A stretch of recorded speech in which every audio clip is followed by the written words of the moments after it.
Hello dear students, in this video we will solve some questions on unitary method.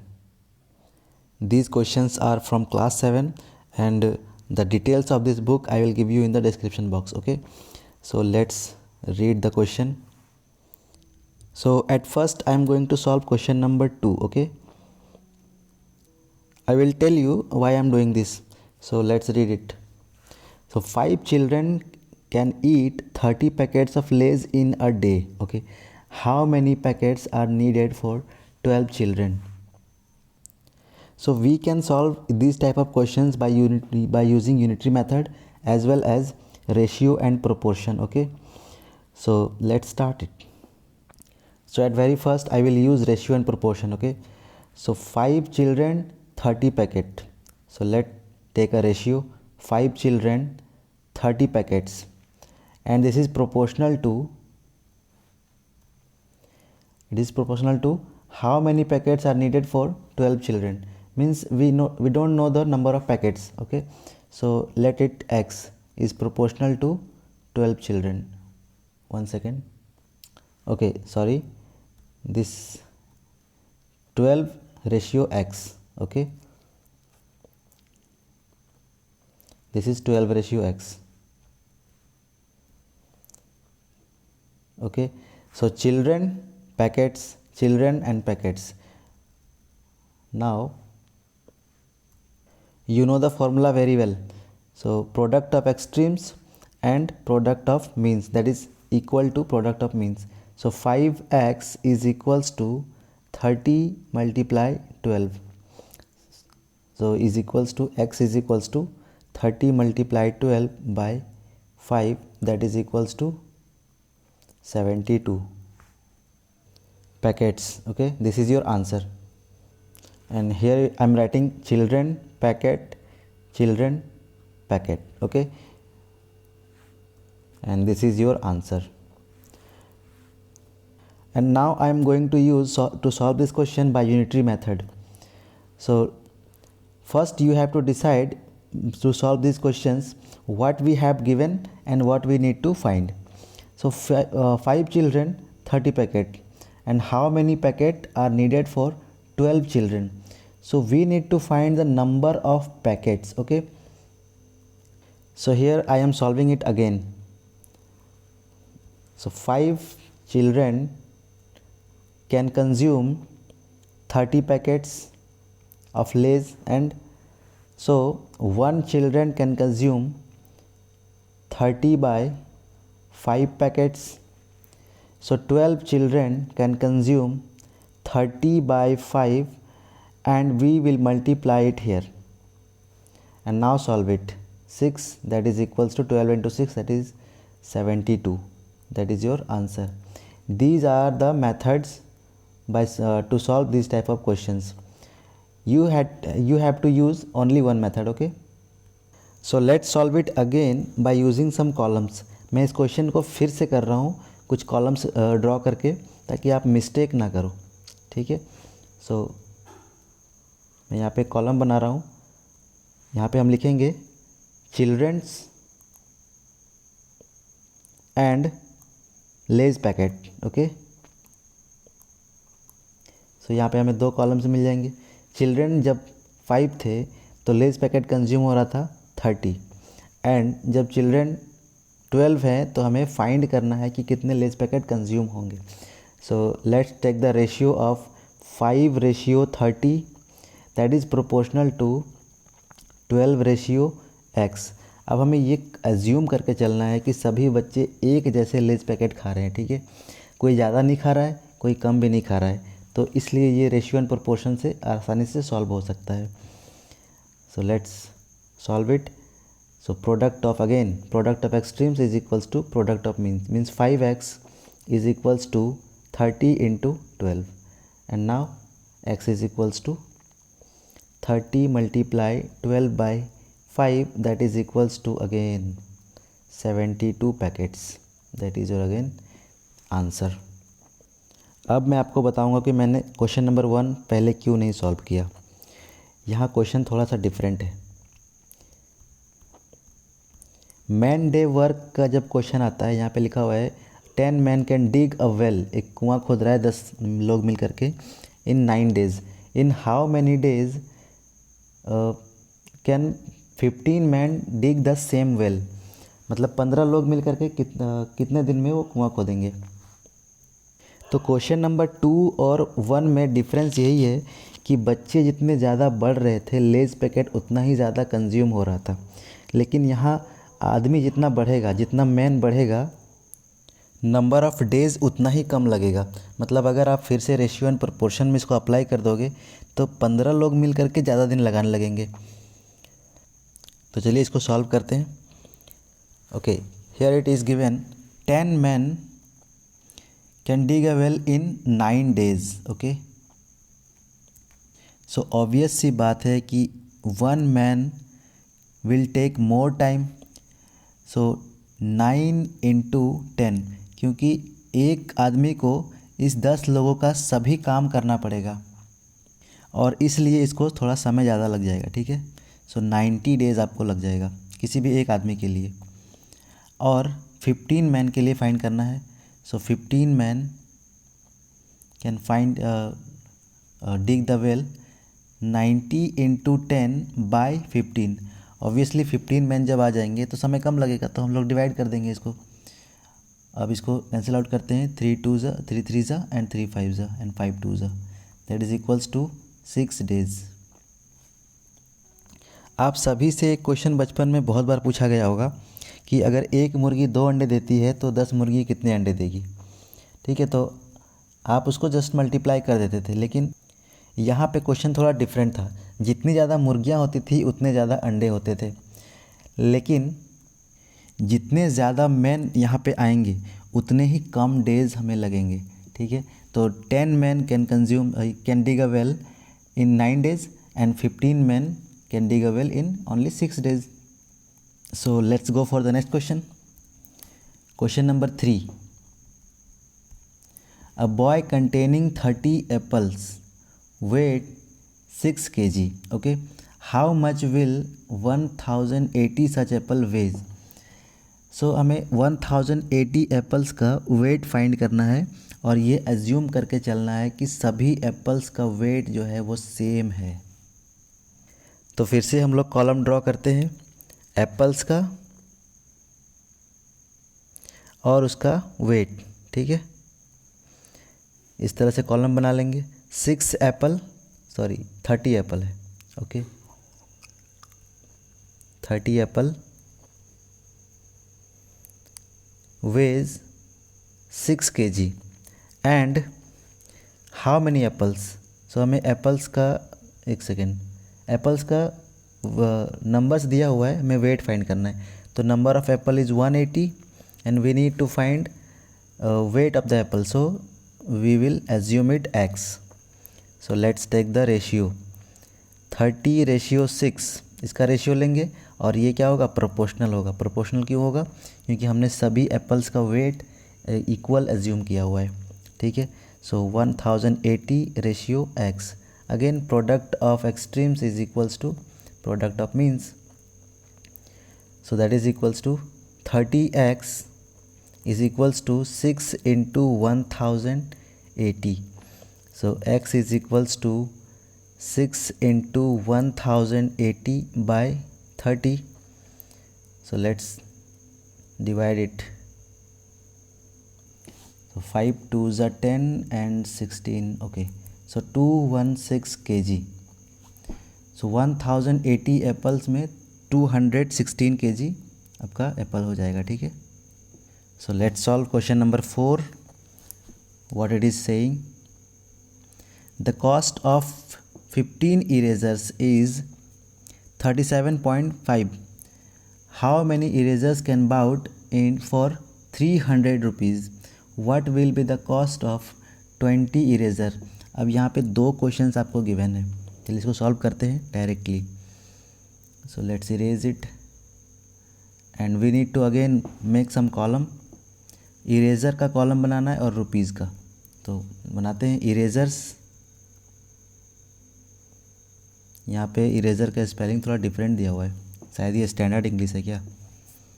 Erasers and rupees,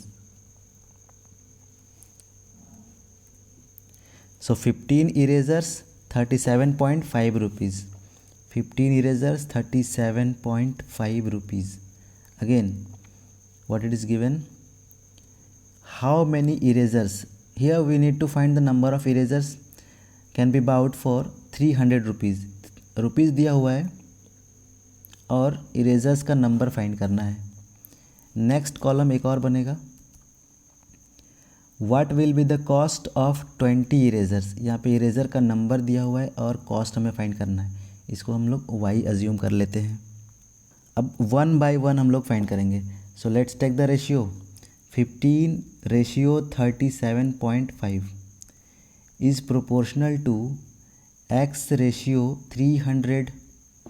okay, so product of extremes is equals to product of means.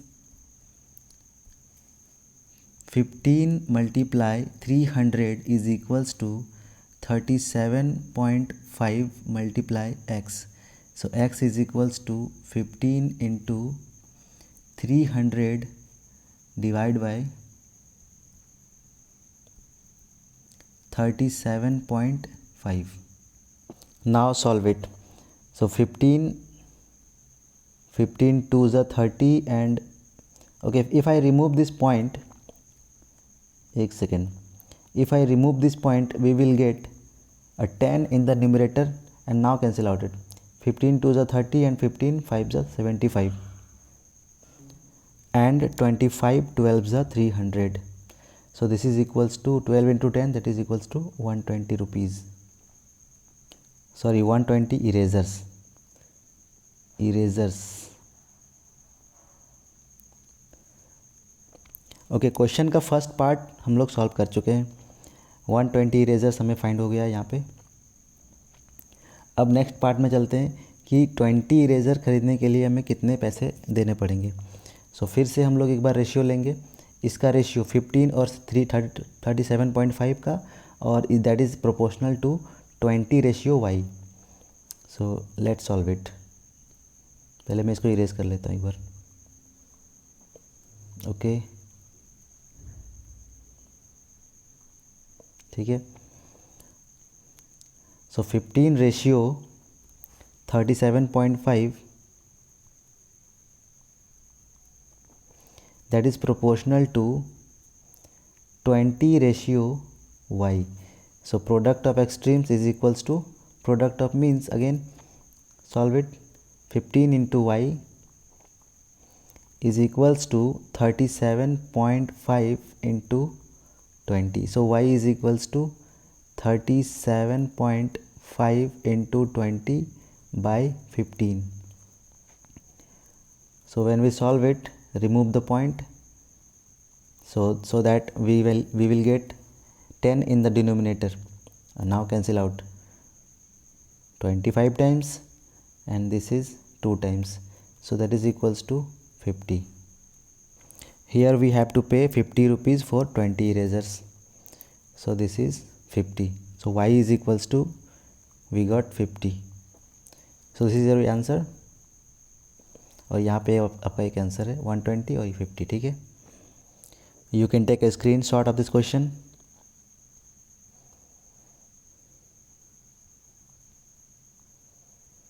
Now go for the next question. A train covers 90 minutes in 1 hour 30 minutes. 90 kilometer in 1 hour 30 minutes. How long will it travel in 4 hour 30 minutes at the same speed? So हमें kilometre find करना है, कितना दूरी तय करेगा. सो यहाँ फिर से एक कॉलम बना लेते हैं हम लोग. एक ट्रेन का कॉलम बनेगा और एक टाइम वाला. ठीक है. Okay, so let's draw it. Train, 1 second. Train covers 90 kilometre. So distance का कॉलम बनेगा. ठीक है, ट्रेन का नहीं. डिस्टेंस हम लोग लिखेंगे, ट्रेन नहीं लिखेंगे. Distance travelled and time taken. So distance जब 90 किलोमीटर जा रहा है ट्रेन, तो टाइम हमें लग रहा है 1 आवर 30 मिनट. अब इस डेटा को या तो पूरी तरह से आवर में कन्वर्ट कर लेंगे या पूरी तरह से मिनट में कन्वर्ट कर लेंगे. दोनों ही आप कर सकते हैं, दोनों ही सही है। तो हम लोग मिनट में करेंगे इसको कन्वर्ट, ठीक है। So 1 hour is equals to 60 minute, that is 1 × 60 और प्लस 30 तो पहले से मिनट में गिवन है, इसलिए हम लोग इसको ऐड कर देंगे। So that is equals to 90 minutes. So here I am writing 90 minutes and the next column is how long will it travel, means we need to find the distance. So distance को हम लोग x assume करते हैं in 4 hour 30 minutes. So 4 hour 30 minutes, again we have to change this time into minutes. So is equals to 4 × 60 और 30 तो पहले से minute में गिवन है, सो इसको ऐड कर देंगे। So that is equals to 270 minutes. So यहाँ पे लिखेंगे 270 and again take the ratios, 90 and 90 का रेशियो टेक लेंगे, 90 का, और यहाँ पे x और 270 का है, ठीक है। So 90 ratio 90 that is proportional to x ratio 270। Now again same process, product of extremes is equals to product of means. So 90 × 270 is equals to 90 × x, 90 × 270 that is equals to 90 × x. So x is equals to x, we can write 90 × 270 और ये 90 इधर आएगा, divided में आ जाएगा 90। So that is equals to 270 itself, 270 kilometre. यही आपका answer हो जाएगा। You may take the screenshot, okay. और यूनिटरी मेथड के क्वेश्चंस को करने के लिए आप यूनिट्स का खास ध्यान रखेंगे, नहीं तो मिस्टेक होना का चांसेस बहुत ज़्यादा रहता है इसमें। So let's read the 6th question. If a tap can fill 1 liter container in 10 second, how much time will it take to fill a container of capacity 2.5 liter? So again make a column, let's erase, okay. So column किसका बनाना है, एक तो time का बनाना है 10 second और एक container का जो कैपेसिटी है उसका बनाना है, ठीक है। सो 1 लीटर, यहाँ पे लिखेंगे litre and seconds, that is time, okay. So 1 litre में लग रहा है हमें 10 सेकेंड और 2.5 लीटर के लिए हाउ मैनी सेकेंड्स, तो इसको हम लोग क्या करेंगे, x एज्यूम करेंगे। So again take the ratio 1:10 is proportional to 2.5 ratio x and x is equals to, अच्छा ठीक है, इसको मैं लिख देता हूँ, product of extremes is equals to product of means. So that is equals to 1 × x is equals to 2.5 × 10। So x is equals to 25 seconds. ये इतना आसान था, ये इसका आंसर है। So let's go for question number 7। A journey of 500 kilometre is covered by a car using 20 liter of petrol, how much petrol will be used for a journey of 750 kilometre. अब हमें petrol और kilometre का column बनाना पड़ेगा फिर से। What will be the distance of the car can travel with 27 litre of petrol. अब इसमें 2 questions given है, इसलिए हमें 2 कॉलम ड्रॉ करना पड़ेगा, ठीक है। So let's go for it, एक किलोमीटर और एक पेट्रोल का, ठीक है। So let's erase it. So kilometre that is distance and petrol. So distance जब कवर कर रहा है 500 किलोमीटर तो 20 लीटर पेट्रोल कंज्यूम होगा, 500 किलोमीटर के लिए 20 litre. So next is okay, how much petrol will be used for a journey of 750 kilometre. तो हमें पेट्रोल का अमाउंट फाइंड करना है और हमें किलोमीटर गिवन है 750 किलोमीटर। तो 750 किलोमीटर डिस्टेंस हमें गिवन है और हमें पेट्रोल फाइंड करना है कितना कंज्यूम होगा। सो उसको हम लोग x एज्यूम करते हैं। और नेक्स्ट क्वेश्चन में क्या कह रहा है, what will be the distance, अभी डिस्टेंस फाइंड करना नेक्स्ट क्वेश्चन में, ठीक है। That the car can travel 27 litre petrol, और पेट्रोल का जो अमाउंट है वो गिवन है 27, और कार का डिस्टेंस फाइंड करना है, इसको y एज्यूम करते हैं। अब हम लोग जैसा पहले करते थे सेम टू सेम इसका रेशियो लेंगे, 500 ratio 20 that is proportional to 750 ratio x। So product of extreme is equals to product of means. अब आप समझ ही गए होंगे इसलिए मैं डायरेक्टली कर रहा हूँ, ठीक है। x is equals to direct लिख रहा हूँ। So x is equals to 20 into 750 divided by 500 that is equals to 25 and 25 3s are 750 that is 30. So 30 is your answer of your first question. So x is equals to 30, मतलब 30 litre petrol consume होगा 750 kilometre travel करने के लिए। अब next पे आते हैं, y और 27 का रेशियो को इक्वल करेंगे 500 और 20 के रेशियो के इक्वल से, ठीक है। Okay, so again 500 ratio 20 is proportional to y ratio 27, ठीक है। y ratio 27, so again I am writing directly y is equals to 500 into 27 by 20 that is equals to 25. Now multiply it. So when you multiply it you will get 675 kilometer. So y is equals to 675 kilometer. So this is your answer, 675 kilometer. So let's read the question number 8. It is very interesting.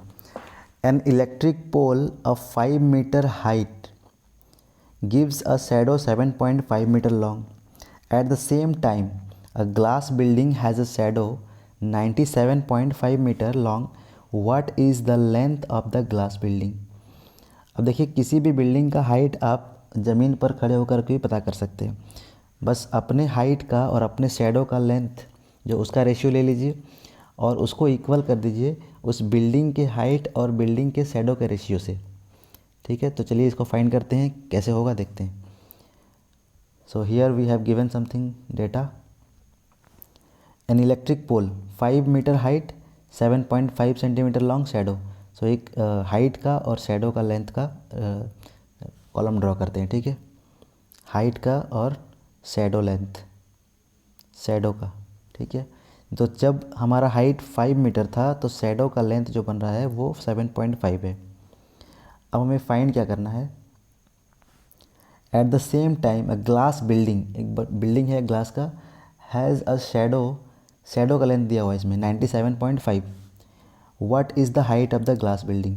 We need to find the height of glass building means x, और shadow का length है 97.5. Okay, here it is 97.5. Now again take the ratio 5:7.5 that is proportional to x ratio 97.5. Now again I am writing directly, okay. X is equals to 5 multiply 97.5 divided by 7.5.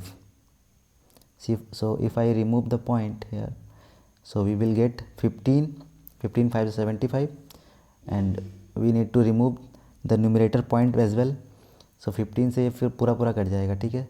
15 6 are 90 and 15 5 are 75, that is equals to 65, and all the data are given in meters, so 65 meter is your answer.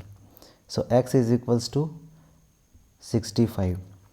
अब question number 9 आपके लिए homework है, आप comment करके बताइए इसका answer कितना होगा, और इसको सॉल्व करने का प्रोसेस हो सके तो इसको भी डिस्कस करेंगे कमेंट सेक्शन में, okay. Thanks for watching and don't forget to share. Thank you.